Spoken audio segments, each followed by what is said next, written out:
hasta que llegó Porfirio Díaz a la presidencia.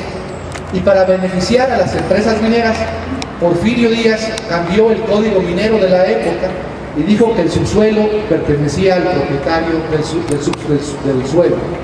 Cuando vino la Constitución de Querétaro, los constituyentes dijeron, seguramente por influencia de Andrés Molina Enríquez, ustedes saben, fue un jurista muy importante de principios del siglo XX, de finales del XIX.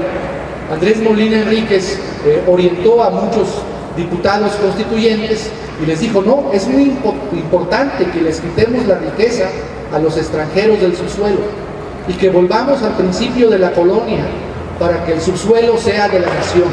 De la nación significa de todos los mexicanos, y que ese subsuelo deba ser administrado por el Estado.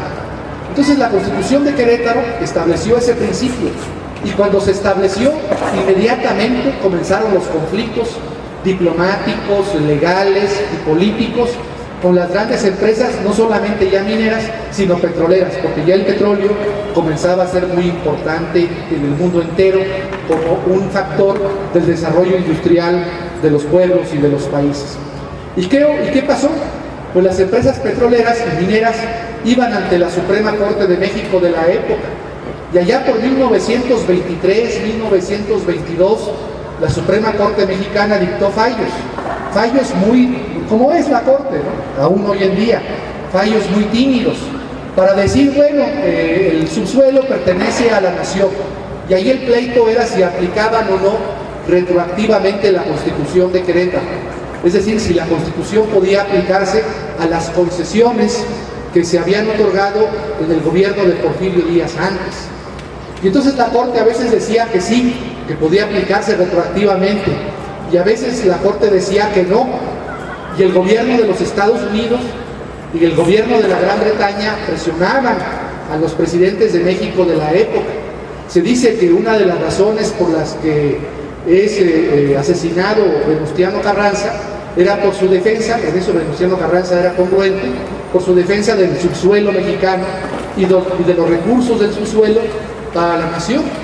Pero hubo presidentes de México como Álvaro Obregón que se doblaron.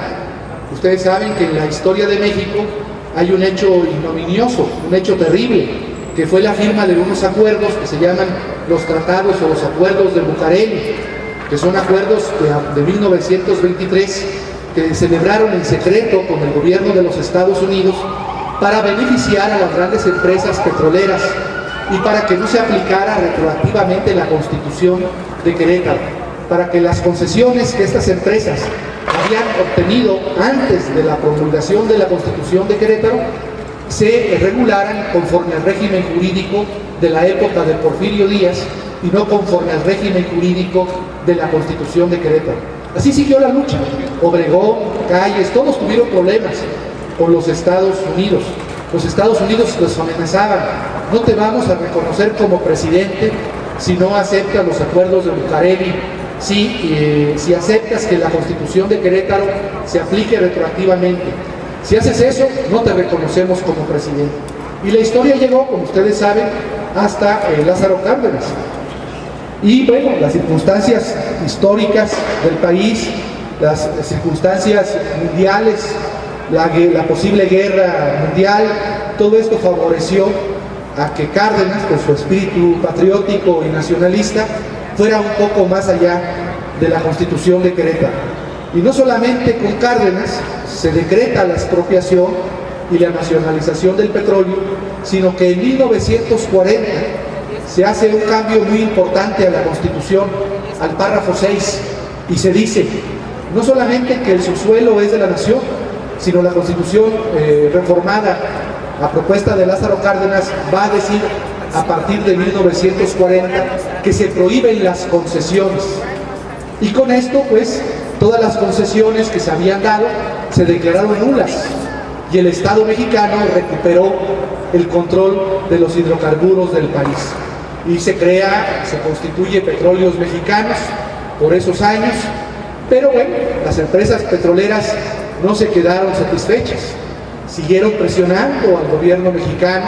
El gobierno mexicano tuvo litigios en tribunales extranjeros para pagarles indemnizaciones no tan altas como querían las empresas petroleras, y buscaron la manera de entrarle al negocio petrolero.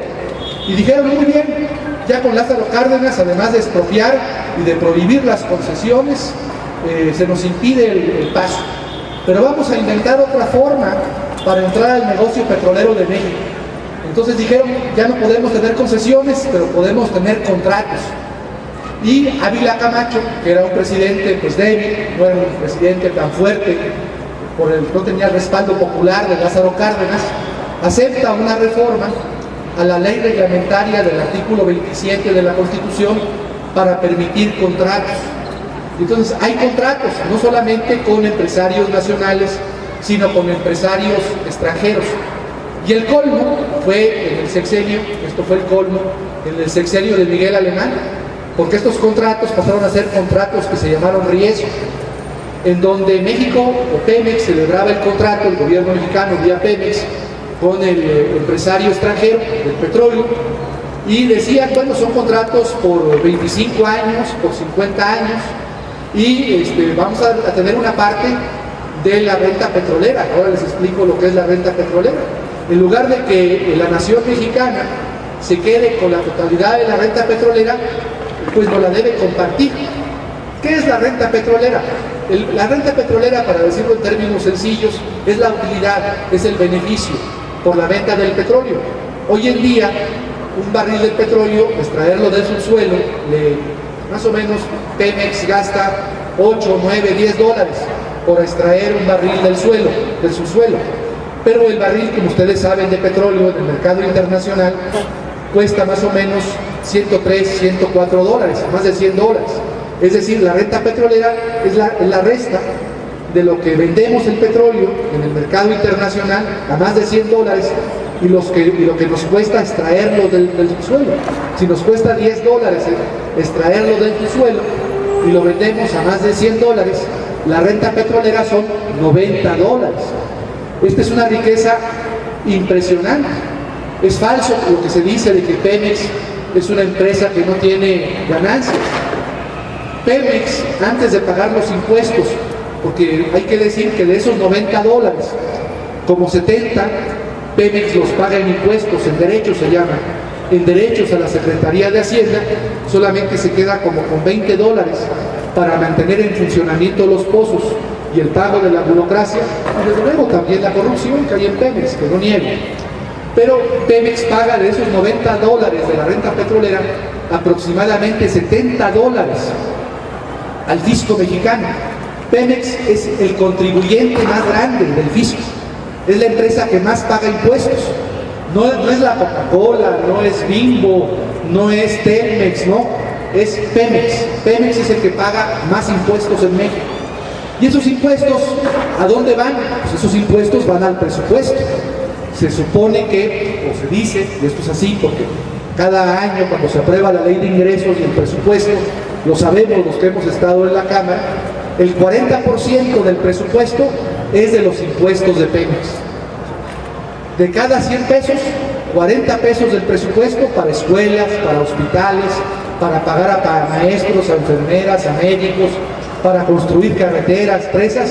Ese dinero viene del petróleo y de los impuestos que paga Pemex. Bueno, pues estas empresas, regreso a la parte de la historia de los contratos riesgo, con la presidencia de Miguel Alemán se entregan pues, muchos contratos riesgo, y bueno, las empresas petroleras iban por la renta, por los 90 dólares de ahora, y le decían a Pemex, bueno, pues a ti te tocan, Pemex, 40 dólares, y a nosotros nos tocan pues otros 50 dólares para que den los 90, y se repartían la renta petrolera.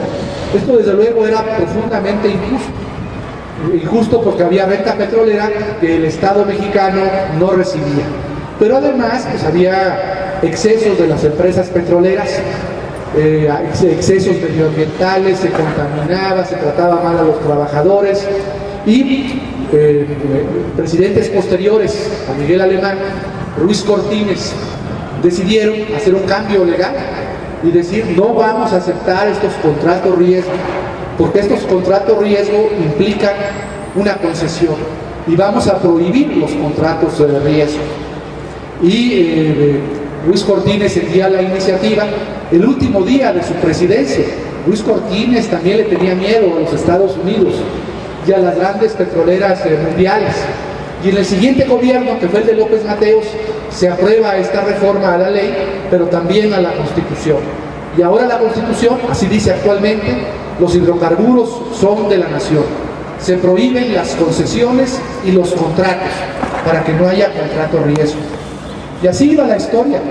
Y tardó mucho el gobierno mexicano, casi hasta el gobierno de López Portillo, para pagar las indemnizaciones con las empresas petroleras, pues que querían que les pagaran por haber reformado la Constitución. Y el gobierno mexicano llega a acuerdos con estas empresas muchos años después. Pero en fin, seguían insistiendo las empresas petroleras. Entonces, al inicio del gobierno de Miguel de la Madrid hay otra reforma a la Constitución.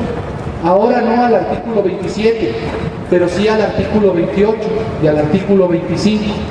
El artículo 28 dice en el párrafo cuarto que la explotación del petróleo que realiza Pemex no es un monopolio. Y dice además el artículo 28 que esa explotación es exclusiva del Estado. Es decir, no la puede realizar un particular, ni nacional ni extranjero. Y el artículo 25 dice que la explotación de las áreas estratégicas del Estado se realiza por los organismos públicos que tendrán el control y la administración de las áreas estratégicas. Todo eso dice la Constitución. Como ustedes ven, es un impedimento legal, constitucional muy fuerte para que las empresas extranjeras y el gobierno mexicano hagan lo que quieran. Por eso no les bastó la reforma de 2008, porque no tocaron la Constitución, sino solamente la ley. Y entonces los contratos que da la ley, la reforma de 2008, son contratos de servicios, pero no son contratos de explotación.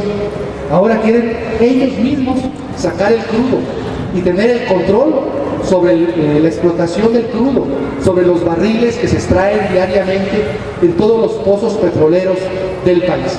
Y necesitan un respaldo jurídico, no les basta un respaldo legal, porque la Corte podría decir en un futuro, con un presidente distinto, que eso es anticonstitucional, que eso vulnera la Carta Magna. Entonces quieren tener plena seguridad. Dicen, si vamos a invertir tantos millones de pesos, o de dólares, o de euros, necesitamos que no nos diga un tribunal mexicano o un presidente del futuro, oye, eso que están haciendo es anticonstitucional.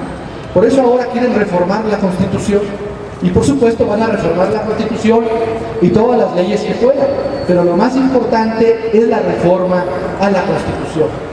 Y si reforman la Constitución, pues ya estamos perdidos. Si reforman la Constitución, van a venir todos los contratos, riesgo, seguramente concesiones, mecanismos de asociación entre Pemex y empresas petroleras extranjeras. ¿Y qué va a pasar? Pues que estas empresas petroleras se van a llevar parte de la renta petrolera. Y como Pemex es quien más paga impuestos, la pregunta es, ¿y cómo le va a hacer el gobierno mexicano para pagar las escuelas, los hospitales, a los burócratas, a los maestros, etcétera? Pues tiene que aumentar impuestos. Por eso la reforma petrolera está vinculada a otra reforma, que es la reforma fiscal. Y en la reforma fiscal, ¿qué se quiere? Pues aumentar el IVA. Del 16% ahora, pues al 19% o al 22%. Fijar IVA en medicinas y alimentos y en cualquier otra cosa. Tal vez vayan a dejar una canasta básica muy pequeña que no pague IVA, pero lo que implica esto es que los mexicanos, los más pobres, ¿no? somos los que son los que van a pagar el beneficio de las empresas petroleras, porque las empresas petroleras se van a llevar la renta petrolera. Fíjense qué injusto trabajar para los ricos y para que los pobres paguen esta reforma constitucional que pretende el gobierno de Peña Nieto y el PRI y el PAN. Entonces es algo que no podemos, y un sector del PRD o el PRD también, es algo que no podemos tolerar, es algo que no podemos aceptar, que con nuestros impuestos vayamos a compensar el hueco fiscal que va a dejar que Pemex ya no pague los impuestos que hoy en día paga. Por eso es tan importante que nos opongamos, pero además no solamente por razones de conveniencia económica, porque nosotros paguemos el PAN, sino por razones de principio. Aquí hay razones históricas. No fue en balde la lucha de Lázaro Cárdenas y de tantos miles y millones de mexicanos la que se dio en 1938 para expropiar y nacionalizar el petróleo. No en balde fue la lucha que los constituyentes de Querétaro dieron en 1917 para establecer que los hidrocarburos son y pertenecen a la nación. Y no en balde está toda la lucha de la independencia de México, en fin, toda nuestra historia, todo lo que somos. ¿Por qué les vamos a regalar lo que nos pertenece? ¿Por qué les vamos a dar lo que pertenece? Dicen ahora, hay tres argumentos, los que exponen, los que están a favor de esta reforma petrolera, y con esto termino. El primer argumento es que hay que permitir, hay que ser competitivos, hay que favorecer el libre mercado. Pero yo les pregunto a ustedes si en sus casas permiten que un ajeno o un extraño sea competitivo. Oye, esta es mi casa, entra a mi casa, ¿no? Puedes disponer de la sala, de la cocina. Vamos a ser competitivos, ¿no? Vamos a competir a ver quién se duerme en la cama, a ver quién dispone del refrigerador, a ver quién dispone de la estufa, de la cocina. Bueno, eso es lo que nos dicen, que no queremos ser competitivos, porque queremos mantener el monopolio del Estado en la explotación de los hidrocarburos. Ese es el primer argumento. Luego el segundo argumento es que no tenemos dinero para explotar. Hay un gas que ahora se han inventado. En 2008 dijeron que eran aguas profundas, ¿no? Que el petróleo estaba en el Golfo de México en aguas profundas. Ahora los norteamericanos, que tienen sus satélites, dicen que México tiene un gas que se llama el gas shale. Este gas, los que hayan leído los periódicos, estén al tanto de todo esto, saben que es un gas que se obtiene a grandes profundidades de la tierra y se obtiene mediante una técnica que se llama fracking. Se fracturan las rocas y se utilizan grandes cantidades de agua y también de otros elementos químicos. No solamente es una explotación en contra del medio ambiente, porque además donde está el gas shale es en el norte de México, en Coahuila, en Nuevo León, en la zona esa de la cuenca de Burgos, ¿no? Y en otras cuencas también del estado de Veracruz y de Tamaulipas, donde se encuentra el gas shale. Entonces eso va a implicar consumo de agua exagerado, la contaminación de la tierra. Pero donde hay explotación de fracking para obtener el gas shale, hay también sismos, produce actividad sísmica, porque se perfora a gran profundidad la tierra. Entonces dicen, no tenemos dinero para extraer el gas shale. Entonces solamente las empresas petroleras mundiales tienen el dinero para explotar esos recursos. En México todos sabemos que eso es falso. En México sabemos que sí hay recursos. Bastaría una reforma fiscal, no como la que quiere Peña, para aumentar el IVA en medicinas y alimentos, sino una reforma fiscal para derogar lo que se llaman los regímenes de consolidación fiscal y otros regímenes fiscales que permiten un trato de favor a las grandes empresas de este país. Entonces de ahí se podría obtener el dinero. Bueno, si quisiera obtener el gobierno mexicano dinero para explotar el gas shale o el petróleo en aguas profundas, pues ahí está el dinero de las reservas del Banco de México. México tiene millones de dólares, más de 160,000 millones de dólares el Banco de México en reservas. Según esto, esas reservas son para mantener la estabilidad del peso frente al dólar. Y tenemos también, como todos sabemos, pues los recursos de los trabajadores en las Afores. Entonces, si quisiera el gobierno mexicano tener recursos para explotar el gas shale o el petróleo en aguas profundas, pues ahí tienen las reservas del Banco de México. Ahí tienen o pueden hacer una reforma fiscal para que las grandes empresas de este país paguen los impuestos que no pagan. O tiene simplemente las Afores de los trabajadores. Podría obtener los recursos para hacer toda esta explotación. Ese es el segundo argumento. Y el tercer argumento es que no tenemos tecnología, lo que también es una verdad a medias. Cuando Lázaro Cárdenas expropió el petróleo y lo nacionalizó, pues ni siquiera existía Pemex, no existía. Y dijeron, los mexicanos no van a poder extraer el crudo ni lo van a poder refinar.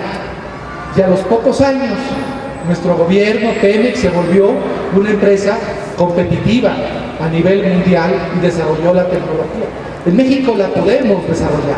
Tenemos a los ingenieros petroleros, tenemos a los técnicos, tenemos a los obreros, tenemos a jóvenes egresados de las universidades, de las facultades de ingeniería, del Politécnico, que podrían ser pues esa materia gris que desarrollara la industria y la tecnología petrolera del país.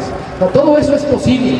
La verdad es que se trata de compromisos del gobierno de Peña con los Estados Unidos y con los países europeos y con las empresas petroleras nacionales, digo internacionales. Él llegó a la presidencia por estos compromisos, con estos compromisos. Por eso lo dejaron ganar. Y ya, que ahora tienen que pagarles. ¿Y con qué les va a pagar? Con nuestro petróleo, con nuestros recursos naturales y con los derechos y con la riqueza que pertenece a nuestra generación y a las generaciones futuras del país. Por eso es tan importante la lucha en defensa del petróleo y de los hidrocarburos. Tenemos que decirle a Peña que se va a topar con el pueblo de México, que no va a poder pasar por encima del pueblo de México, y que esa élite del PRI, del PAN y hasta del PRD es una élite traidora a los intereses mexicanos, que no van a poder pasar sobre nosotros, que nosotros vamos a defender la riqueza que es de todos los mexicanos. Muchas gracias. Yo les recuerdo que el 1 de septiembre estamos convocando a la desobediencia civil absoluta. Los que aquí estamos de ánimo, estamos convencidos que se requiere una acción muy enérgica para levantar al país. Y estamos proponiendo parar todo para que todo se mueva. No hay gobierno que pueda sostenerse sin la participación del pueblo. Si nosotros, lo que hemos insistido, es ¿qué hacemos? ¿Cómo nos rebelamos? Pues no hagamos nada. ¿Cómo que no hagamos nada? Sin nada. No ir a trabajar, no ir a la escuela, no ir de compras, no ver televisión 5, 10, 15, 20 días. Los que sean necesarios. No hay gobierno que los aguante. Pero yo ya para dar la palabra solo les digo lo que estamos proponiendo en este momento. Estamos poniendo una tarea muy sencilla. Muy sencilla. Porque dicen, no vayas a trabajar, no me corren. Es a partir del 1 de septiembre. No me corren, nos corren de todos modos, aunque vayan, llegan y dicen, saque ese perro, no lo queremos más, ¿no? Entonces, sin haber hecho nada incorrecto, ¿no? Que no vayas a la escuela, no, tanto trabajo que me costó entrar a la universidad, está bien, déjalo a un lado el momento, no vayas de compras, no, tú como eres diputado tienes la despensa llena, yo tengo que ir a comprar. Todo eso es puras justificaciones, la verdad, no es que no haya esos riesgos, pero entonces ponemos una tarea muy sencilla, le decimos a la gente, no veas televisión. ¿Qué les va a pasar si no ven televisión? ¿Cuál va a ser la represalia si no se ve televisión? Al contrario, va a encenderse el entendimiento. Pero todavía hay quien nos dice, es que es nuestro único entretenimiento. Oh, que la que se murió.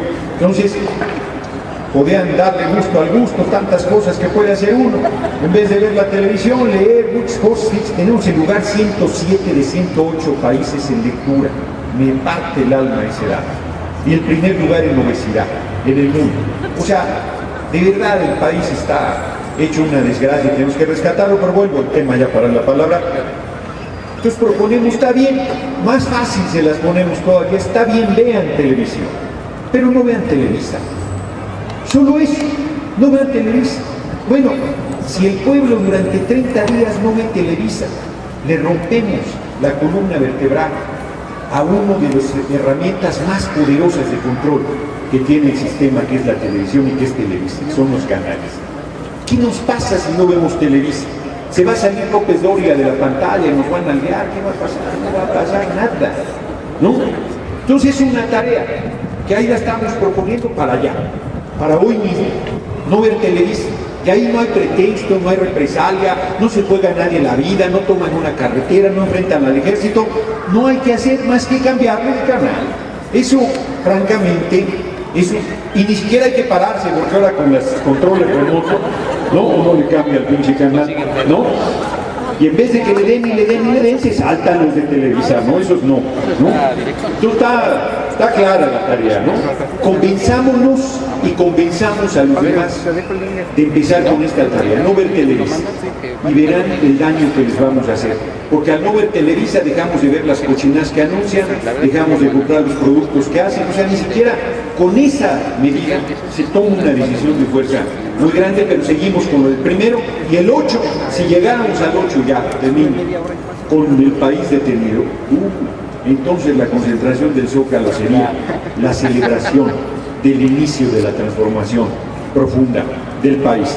Y la gente nos va a decir, está re difícil. Pues sí, como decía Mandela, todo parece imposible hasta que se realiza. Pongo solo un ejemplo de Ocampo, a propósito de la refinación. Él dice, tienen las refinerías funcionando al 80%, las 4 refinerías. Dice, si las tuvieran al 100%, México tendría Pemex ganancias adicionales por 660 millones de dólares. Cada refinería cuesta 500.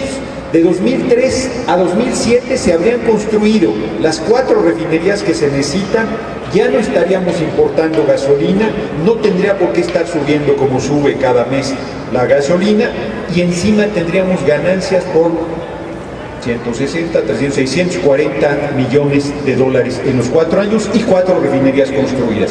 Fíjense cómo son de canallas. Y se importa gas natural para las termoeléctricas en vez de funcionar con agua y con derivados del petróleo, que es el otro combustible con que se puede echar a andar. Es un librazo el de Ocampo, va a venir y además ya trae los datos actualizados dentro de 15 días. No falten, está lo de Televisa, está lo del 8 de septiembre, que todavía falta algo para eso, y lo que vayamos construyendo entre todos de protestas para ir, que vaya midiéndole Peña y vayan midiéndole los de fuera, que va a haber un pueblo en pie de lucha, diciéndoles que el general Cárdenas no ha muerto, su espíritu vive en el corazón de los patriotas de nuestro país. Hemos venido caminando, fuimos al Senado contra la reforma laboral, la impusieron, pero ahí estuvimos, como con un compromiso con la nación, con el pueblo de México. El 18 de junio estuvimos aquí precisamente tomando protesta frente a la tumba de que nos comprometíamos a seguir luchando por la defensa, la liberación de independencia de nuestra patria. No podíamos dejar pasar este momento. Y bueno, a partir de ahí nos hemos dado cuenta de que necesitamos más, dar un paso más adelante. Pero también queremos ver con ustedes si podemos ir teniendo compromisos para poder avanzar, difundir, invitar, organizarnos y hacer que ese día, el 1 de septiembre, esa desobediencia civil realmente funcione. Muchas cosas pueden hacerse. Basta con poner a trabajar nuestra maquinita, la imaginación, para no ver televisión. Y retiembla en su centro la tierra al sonoro rugir del cañón. Hagan de cuenta que esto que tengo aquí es el presupuesto, 3,5 billones. Lo vamos a meter aquí abajo, ¿no? Y luego los movemos. Y luego les pregunto, ¿dónde quedó la bolita? ¿Dónde quedó la bolita?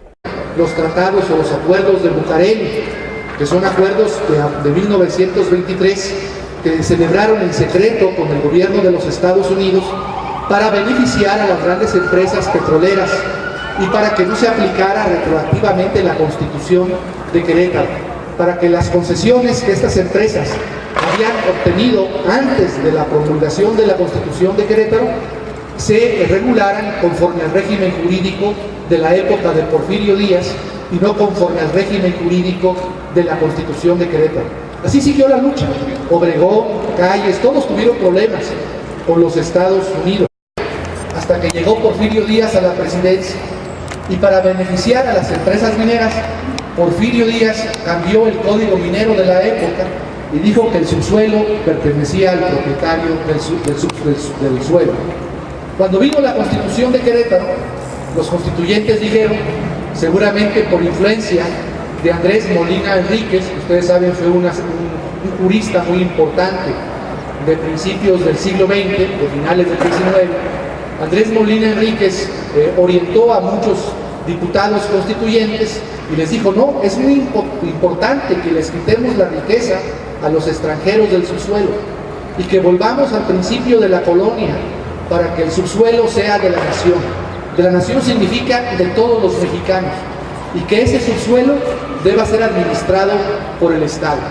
Entonces la Constitución de Querétaro estableció ese principio, y cuando se estableció, inmediatamente comenzaron los conflictos diplomáticos, legales y políticos con las grandes empresas, no solamente ya mineras, sino petroleras, porque ya el petróleo comenzaba a ser muy importante en el mundo entero como un factor del desarrollo industrial de los pueblos y de los países. ¿Y qué pasó? Pues las empresas petroleras y mineras iban ante la Suprema Corte de México de la época, y allá por 1923, 1922, la Suprema Corte Mexicana dictó fallos muy, como es la Corte, ¿no? Aún hoy en día, fallos muy tímidos, para decir, bueno, el subsuelo pertenece a la nación, y ahí el pleito era si aplicaban o no retroactivamente la Constitución de Querétaro, es decir, si la Constitución podía aplicarse a las concesiones que se habían otorgado en el gobierno de Porfirio Díaz antes. Y entonces la Corte a veces decía que sí, que podía aplicarse retroactivamente, y a veces la Corte decía que no, y el gobierno de los Estados Unidos y el gobierno de la Gran Bretaña presionaban a los presidentes de México de la época. Se dice que una de las razones por las que es asesinado Venustiano Carranza era por su defensa, en eso Venustiano Carranza era congruente, por su defensa del subsuelo mexicano y de los recursos del subsuelo para la nación. Pero hubo presidentes de México como Álvaro Obregón que se doblaron. Ustedes saben que en la historia de México hay un hecho ignominioso, un hecho terrible, que fue la firma de unos acuerdos que se llaman